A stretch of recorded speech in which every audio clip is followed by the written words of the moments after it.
تحریم کی 8ویں آیت میں فرماتا ہے یا ایھا الذین آمنوا توبوا الی اللہ توبۃ نصوحا، کہ اے ایمان والو اللہ کی بارگاہ میں ایسے توبہ کرو جیسے نصوح نے توبہ کی تھی۔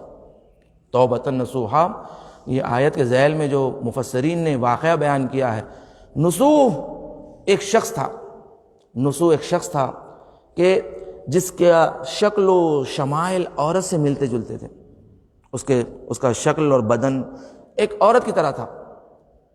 تو اس نے کیا کیا تھا کہ جو خواتین عورتوں کا جو حمام ہوا کرتا تھا، حمام عمومی، وہاں پر وہ عورت کے بھیس میں جا کر نوکری کرتا تھا، اور اس کا کام یہ تھا کہ جو خواتین نہانے کے لیے آتی ہیں انہیں جو ہے ان کے بدن کو جو ہے سو مالش کرنا اور ان کے بدن سے میل نکالنا۔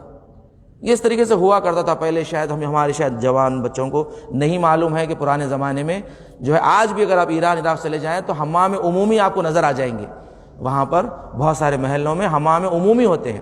اور حمام عمومی یعنی جو لوگ پہلے گھروں میں حمام نہیں کرتے تھے، جاتے تھے باہر جا کر حمام عمومی میں جا کر نہا کے آتے تھے۔ خواتین کا حمام الگ ہوتا تھا، مردوں کا الگ ہوتا تھا۔ تو یہ جو نصوح تھا اس نے کیا کیا، خواتین کے حمام میں وہ عورت کا لباس پہن کر جا کر وہ نوکری کرتا تھا، عورتوں کو مالش کرتا۔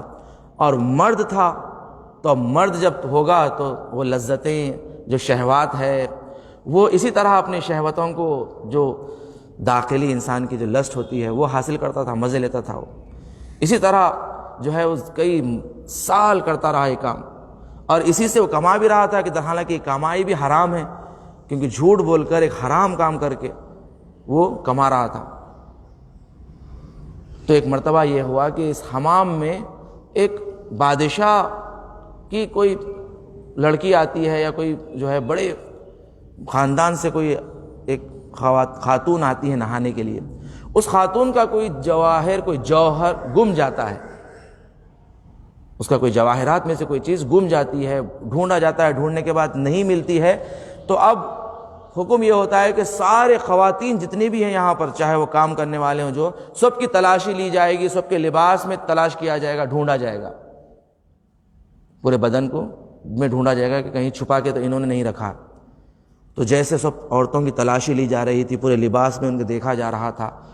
اب یہ نصوح جو تھا اسے تو پتا تھا کہ یہ مرد ہے، اب اس کی جب تلاشی لی جائے گی تو سب پر واضح ہو جائے گا کہ یہ مرد ہوتے ہوئے آج تک عورتوں کے حمام میں یہ کیا کر رہا تھا۔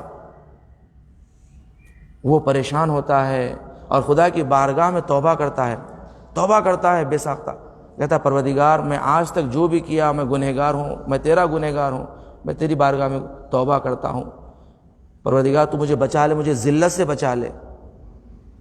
وہ جیسے دعا کرتا ہے، جب اس کی نوبت آتی ہے اس کی تلاشی کی، ایک مرتبہ اعلان ہوتا ہے کہ وہ جو جوہر گم گیا تھا وہ مل گیا، جو گم ہو گیا تھا وہ مل گیا ہے، اب تلاشی کسی کی بھی مت لو۔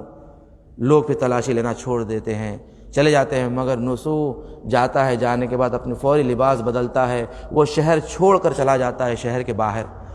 اس قدر توبہ کرتا ہے، اس قدر پروردگار کی بارگاہ میں راز و نیاز کرتا ہے کہ جتنا گوشت اس نے اس حرام مال سے اپنا بنایا تھا، کہتے ہیں وہ سارا گوشت اپنا گلاتا ہے۔ اس لیے کہ توبہ میں شرط ہے نا، توبہ حقیقی میں شرط ہے کہ انسان جس لذتوں سے اپنے بدن کو اس نے پرورش دی ہے، اتنے اپنے بدن کو گلا دیں، سارا گوشت گل جائیں، وہ گوشت گل جائیں تو پھر اس کی توبہ قبول ہوتی ہے۔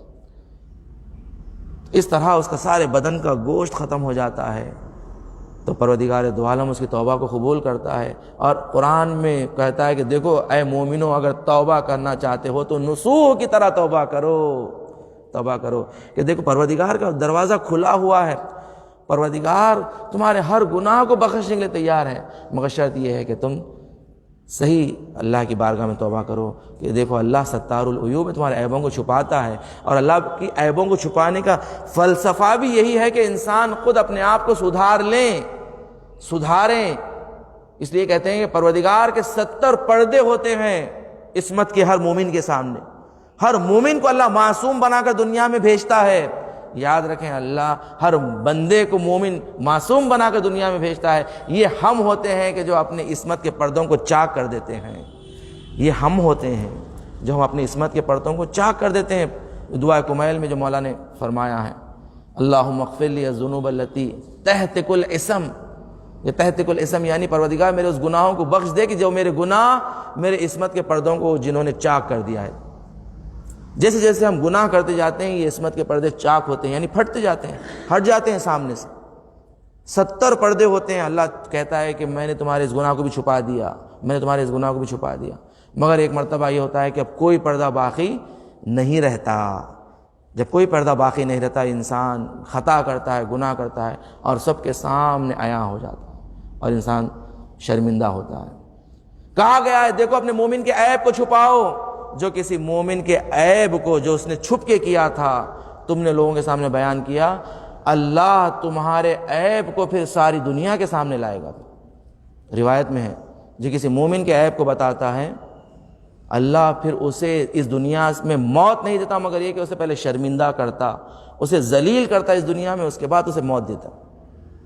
موت دیتا. عیبوں کو چھپاؤ، پردہ پوشی کرو. بڑی